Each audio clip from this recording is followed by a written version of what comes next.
Yoo harka fuunee kabajamtootaaf hordoftoota miidiyaa madda nageenyaa jaalatamu kanneen biyya alaa biyya keessa teessan nu hordofaa jirtan marti bakka guyyaa har'aa waliin keenya isiniin jechaa qophiilee madda nageenyaa irraaf qabannee dhiyaanne isinitti muunkaasiif faana turan ejersoo wallooti. Oduu keenya jalqabaatiin weerarri lafaa uummata Oromiyaa irratti raawwatamu cimee itti fufee jiraachuun himame. Godina Hararge Bahaa Kallattii Cinaaksaatiin weerarri lafa humnoota Soomaaliyaatiin baname cimee itti fufee jiraachuu jiraattonni dubbataa jiru. Guutuun gabaasa kanaa akka itti aanutti isiniif dhiyaata. Godina Hararge Bahaa Kallattii Cinaaksaa jedhamuun beekamu weerarri lafa humnoota shiftaa Soomaaliyaatiin baname jiraachuu jiraattonni godinichaa dubbataa jiru.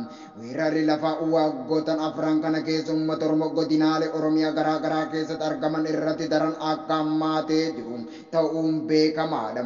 Kallattii daangaa Oromiyaa garaatiin weerarri lafa hawaasa Oromoo irratti kan banamaa jiru yoo ta'u, xiinxaaleeyyiin Amaaraaf ta'e ilmaan Minilik lafti Oromoof Oromiyaa hedduun keenya jechuun gocha seenaaf addunyaa kanarratti raawwatamee hin beekne samiif lafa raawwachiisaa jiru.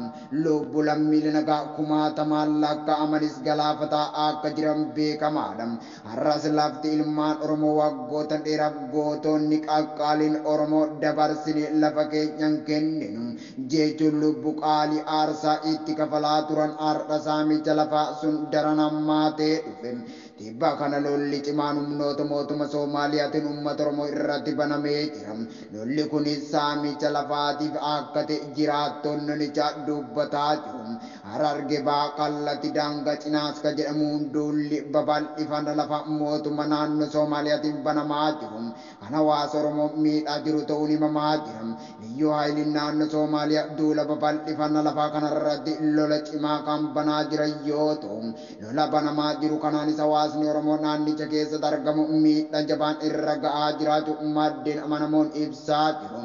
Akka hawaasni naannichaa ibsaa jiranitti lolli kun ergaa jalqabe oolee bubbulee jira jedhu. Ergaa kaleessaati lolli kun kan cimee itti fufe ta'u jiraattonnis eeraa jiru.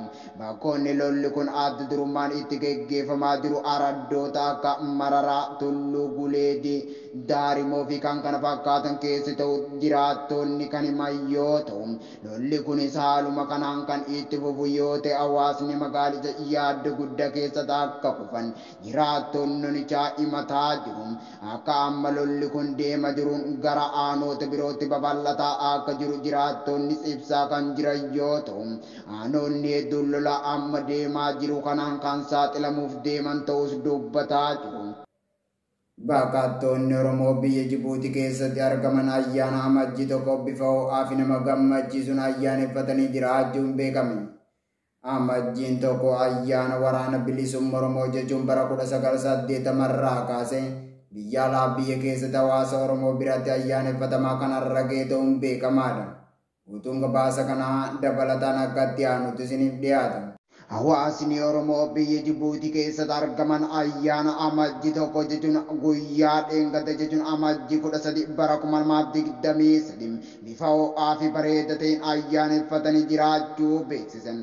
Ayyaanni amajjii tokko bara 1980 irraa eegaluun guyyaa waraana bilisummaa Oromoo ABO jedhamuun uummata Oromoo ardiilee addunyaa kana mararra jiraniin kabajamaa har'a ga'ee jira. Uummanni Oromoos bakkuma jiran maratti ayyaana amajjii tokko kanam dachaan ayyaaneffataa har'a ga'aniiru. Baqattoonni Oromoo biyyoota garaa keessatti argaman ayyaana amajjii tokko kan bara 2023 bifa ho'aa fi bareedaa ta'een ayyaaneffatanii jiru. Hawaasni Oromoo biyya Jibuutii keessatti argamanis bifa nama gammachiisuu fi namatti toluun ayyaaneffataniiru.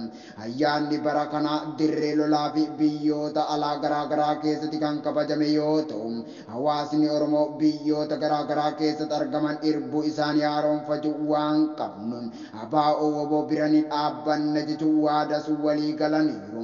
Akka miseensi jaarmiyaa Jibuutii kan ta'e ayyaana san irratti argame madda nageenyaa dubbisetti. Ayyaanichi bifa nama gammachiisuun kan geggeeffame ta'uu fi milkaa'inaan kan goolabame ta'uu ibsee jira. Yeroo ammaa kana duguugga sanyii kutaalee Oromiyaa mara keessatti waraana lafoo fi samiin geggeeffamaa jira. jiran. Kanatti wal cinaa dhaabbachuun Oromoof Oromiyaa bilisa taate ijaaruun nurraa eegama. Dirqama nurra jiru beekuun hubachuu qabna. Ilmaan Oromoo bakka jirtan mara waraana keessan cinaa akka dhaabbatan jechuun ergaa sadabarfatee jira. Adda bilisa baasa uummata ga'u dhalattoonni isaanii sirna nama nyaataa abbaa irree bilxiginnaa jala ta'anii uummata miidhaa jiran itti gaafatama seena jalaa akka hin baane hubachiisanii jiru.